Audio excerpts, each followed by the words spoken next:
Doing a series on conscious livelihood, the spiritual part of our lives with the financial obligations that we all have. We all need to Michelle, you're pointing out almost the catch-22 of combining spirituality with normal day-to-day living. And the catch-22 is that so much of making a living, having a career, all that kind of stuff is focused on planning for the future. But the simple truth of the matter is you have no idea what the future is going to be like. And so it seems to be that the more you can ground yourself in what's going on right now and grounding your consciousness and your thinking in what's here right now, it more or less seems that the future kind of takes care of itself. Wow, I have gone all around the goal-setting thing. This is, if you can set a goal and not be attached to it, then I'd say set a goal.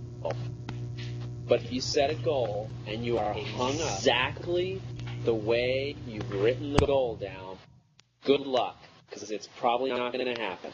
Let's say you do something very generic, like I'd like to have a fulfilling career that pays me a decent sum of money. Okay, that's the kind of goal that you can actually work toward. But if you get it really specific and it has to be a certain way, life just may not cooperate. So you have to be really open and flexible to let life kind of do its thing with you. And that's just the truth.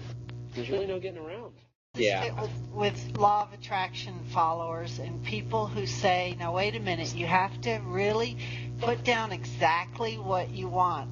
Like on a treasure map or a vision board, right? You put down the exact car and the exact house that you want, and then that's what's going to come to you.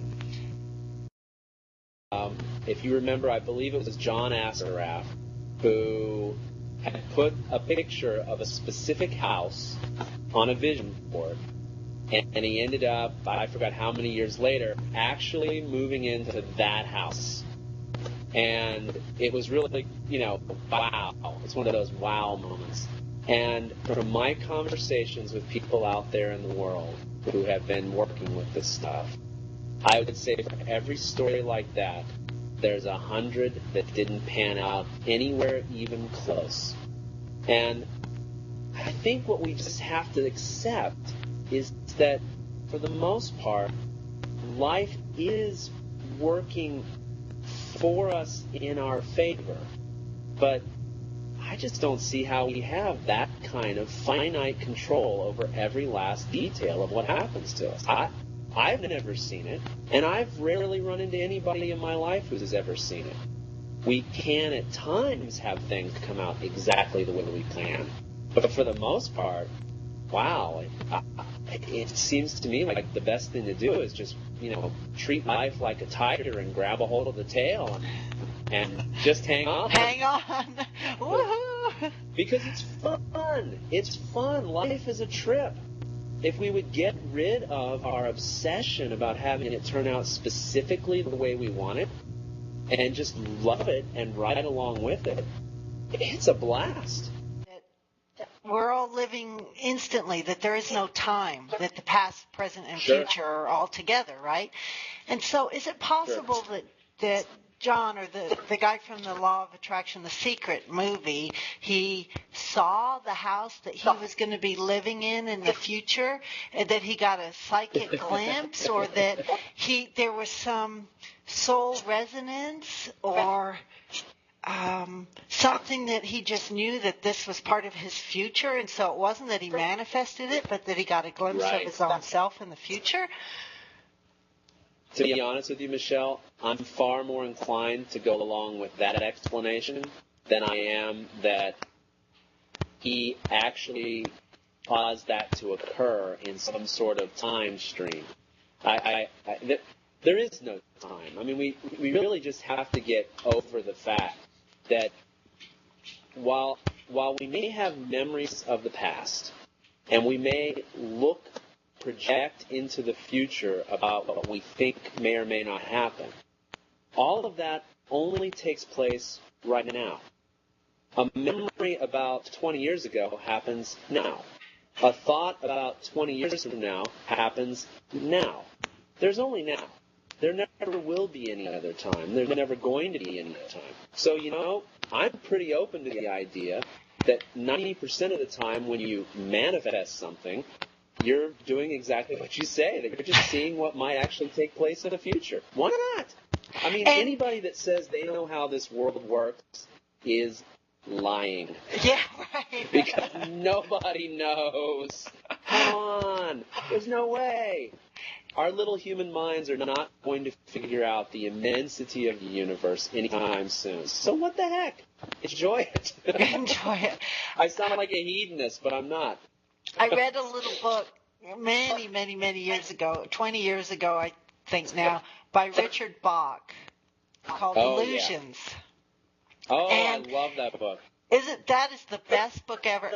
And if there was ever a book that changed my thinking in my life instantly, that did it more than anything else I've read since. Because what if he has this concept of parallel lives all happening at once? If he had put the picture of the house down on his vision board, and he was consciously choosing at that moment that was the parallel life that he was going to go down, and that maybe there are already different parallel lives written for us that we've either chosen before we've come into body, or maybe God chooses them. Who knows? It's another one of those big mysteries, maybe.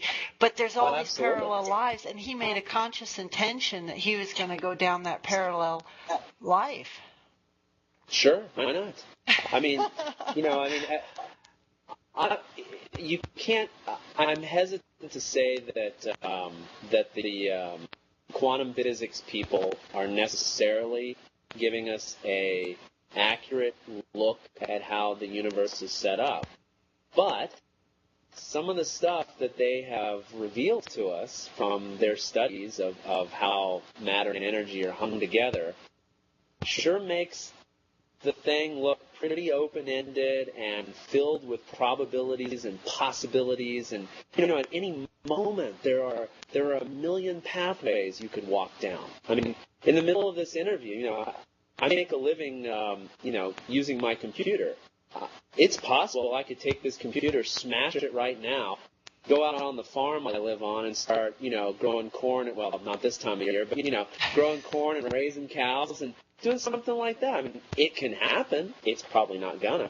But, there's so many possibilities. I have no idea what's going to take place next. So I'm open. I think that's a great explanation. Sure. He chose a parallel possibility. The dice rolled in a certain way, and he went, oh, I'll go this way. There you have it. So, yeah, could be. Tom, any last thoughts about how we can really let go of the fear of the economy and seemingly the world collapsing all around us? What can I do, and what can you do today? Well, I'll tell you what. It's something I learned a while back, and I found it to be it's the simplest way to approach all of this. Whenever you're faced with any kind of problem or situation, the first thing your mind wants to do is try to solve the problem. What do I do? What do I do about it? So, two simple things. First of all, just sit down for a minute. Just sit down with a cup of tea. Realize that right now in this moment, you're not starving, you're not destitute, there's no buses or trains about to run over you, so you're not going to die anytime, in the next few minutes, you're probably still going to be living. That in and of itself just calms your whole system down.